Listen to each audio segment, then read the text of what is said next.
10 লাখ যাও, পুরো হরিরামপুর বলকটা যাও, জি, কিন্তু দেখার মেয়েটা দেখার যখন সময় আসবে তখন অনলি ছেলে দেখবে। বুঝতে পারলাম? ভালো করে বুঝেন, সবাই যাবে কিন্তু দেখার সময় অনলি ছেলে মেয়ে দেখবে, আর কেউ নাই। বলছে তার বাবা দেখে না শুনেননি, বাপ যে বেটার দেখে ওই বেয়া করে বরাবর, ঠিক না ঠিক? তাই এই সূত্রে তার বাপও দেখতে পাবে না যতক্ষণ বিয়ে না হয়। যারা মেয়ের বাপ আছেন ভালো করে শুনে নেন, কিন্তু শরীয়ত বলতে ছেলে এবং মেয়ে দীর্ঘক্ষণ ধরে কথা বলতে পারে, কারণ এই লাইফ সেটেল কা মামলা হয়, বলো ঠিক না বেটি? ওরা অনেক গল্প করতে পারে, তাকে শরীয়ত পারমিশন দিয়েছে। বিয়ে করবে ছেলে, তো ওর বউ কি বিয়ে করে দিবে? তারপরে কিছু দেখবেন দালাল টাইপের লোক, লম্বা লম্বা দাড়ি, দাড়ি দেখবেন এখন লাল করি আসছে।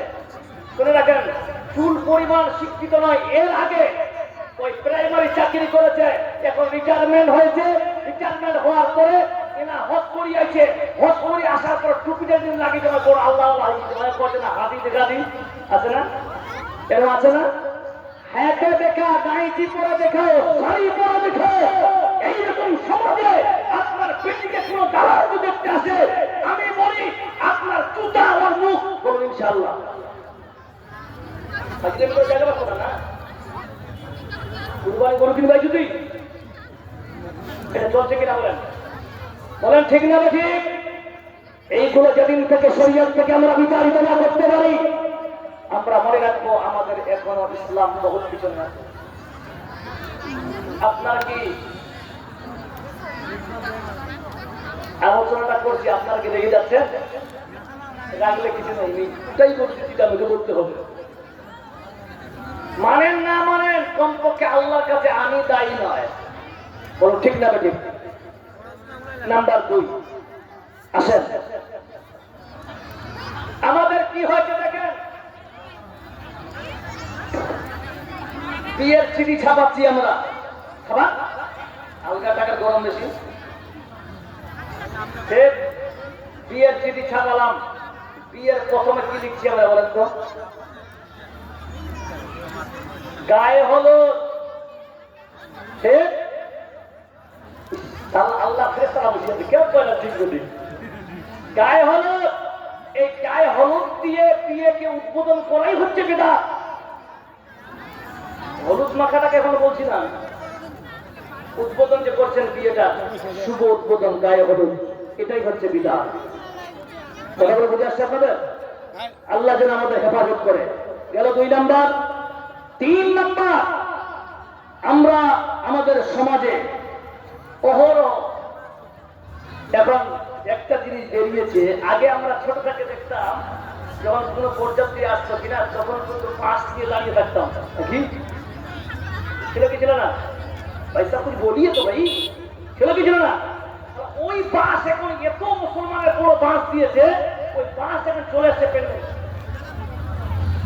এসছে কিনা? ওই বাস এসে প্যান্ডেলে, এবার বাস নাই, ওই বাস এমন মুসলমানের বাস দিয়েছে। কথা বলো ঠিক না বেটি? ওই বিয়া করবে আছে না, শপিং মল উদ্বোধন করবে আছে, সে আপনাকে মানা করবে, নিজেকে মুসলমান দিল মুসলমানের কোনো হতে পারে না। এই জন্য বলি আমাদের মুসলমানের বিয়ে হবে খুব নর্মাল, কি ভাই ঠিক না বেটি? যেদিন বিয়া করবে যাদের সময়টা মানে 5-6টা লজ্জা মুখোশ করে একটা রুমাল করবে, এরকম একটা মুখোশ রুমাল দেখে দেয় না। আচ্ছা ওই কি বুঝবে যাবে বলি, মন মতো ভদ্র সর করা 3 মাস আগে তো বিচার করে ধরা বুঝাই করবি, কথা ঠিক না বেটি? এখানে বড় বড় আলেমরা বসে আছেন, আচ্ছা রুমাল মুখে দিয়ে তার মানে তুমি লজ্জার সময় করতে দিনা?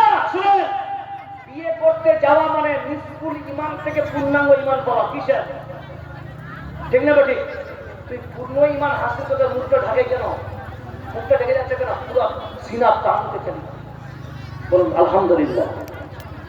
নাম্বার 3, বিয়ে বাড়িতে ফিতা কাটার সময়, আমি ভাষাটা খারাপ করে বলছি, 4 আঁচ লাগবে লাগুক, বহুত নরম করে বলেছে আর নয়। কিছু বেশ্যা টাকের মেয়ে আছে, আমি বলি বেশ্যা টাকের বলছি, রূপসী মানে বেশ্যা। আর হ্যাঁ দেখে নেন বাংলা, বাংলা বুঝে দেখে নেন, দেখে নেন ডিকশনারিতে।